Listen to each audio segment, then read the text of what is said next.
Thank you, Jane. Obviously, Licensing Sub Committee decision Monday, the 5th September 2022, in the matter of the Licensing Act 2003 application for a premises licence, barcode 50 Osborne Road, Southsea, PO5 3LT. Obviously, all parties shall receive written confirmation of the decision and reasons. The decision, the subcommittee has considered very carefully the application for a premises licence at barcode.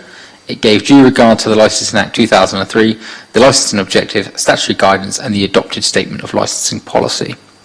The subcommittee considered the relevant representations both written and given at the hearing by all parties.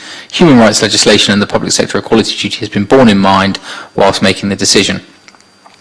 The subcommittee noted that there have been a representation from a responsible authority, namely Environmental Health, and 3 residents objecting to the grant of a licence due to concerns about the prevention of public nuisance licensing objective and the prevention of crime and disorder objective.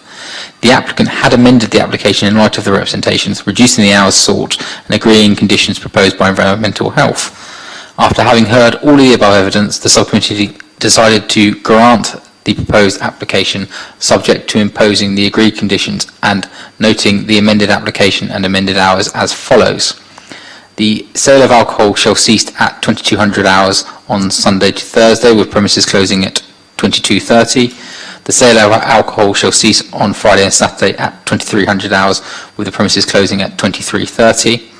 The opening hours for the premises shall have a terminal hour of 0100 hours for New Year's Eve, with the sale of alcohol ceasing at, 12:30 at night. The proposed hours for Christmas Eve ceasing at midnight for the sale of alcohol and the premises to close half an hour later. The late night refreshments is no longer required, as this shall cease by 1100 hours in the evening, 2300 hours, sorry, should I say.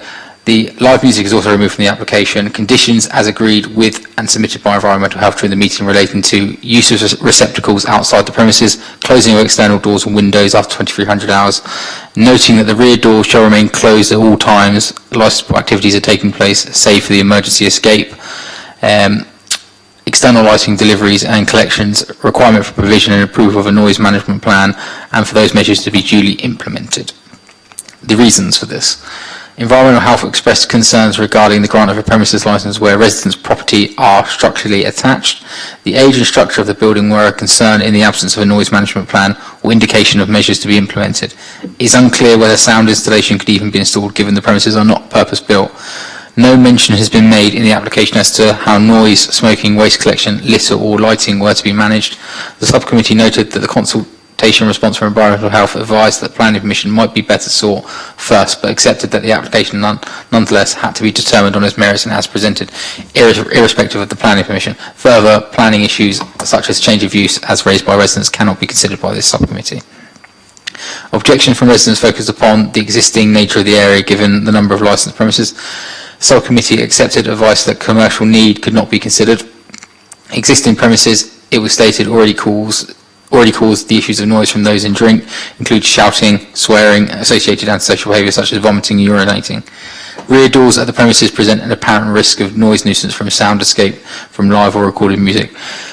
Before the meeting had begun, the applicant had confirmed an amendment to the application, namely a reduction in hours to those originally applied for, and an agreement had been reached with Environmental Health in relation to conditions. In light of this, the resident that had attended and living to the rear was satisfied that the application was now acceptable, but feared potential change in the future operation of the premises. The applicant outlined their intention to run a relaxed venue, which will be food-led. It is not in the intention that it will be a loud late-night bar. The subcommittee noted that there is a right for all parties to bring the licence back for review if there are any issues undermining the licensing objectives resulting from the licensable activity at the premises. If nuisance persists, residents are encouraged to liaise with Environmental Health and report the matter promptly. In this respect, residents can be reassured that if the premises changes hands or changes the nature of operation, or indeed fails to implement the steps indicated, this leads to public nuisance. The matter can be brought back to the licensing authority for action to be taken. The subcommittee balanced all of the above issues and determined that in light of the agreement reached between the parties present, noting and fully considering the written representations for those residents not in attendance, accordingly it was considered appropriate to grant the licence with the timings as set out to balance the interests of residents with those of the business. There is a right of appeal for all parties of the Magistrate Court. Formal notification of the decision will be set out that right in full. Thank you for attending today, and thank you for being very reasonable as well.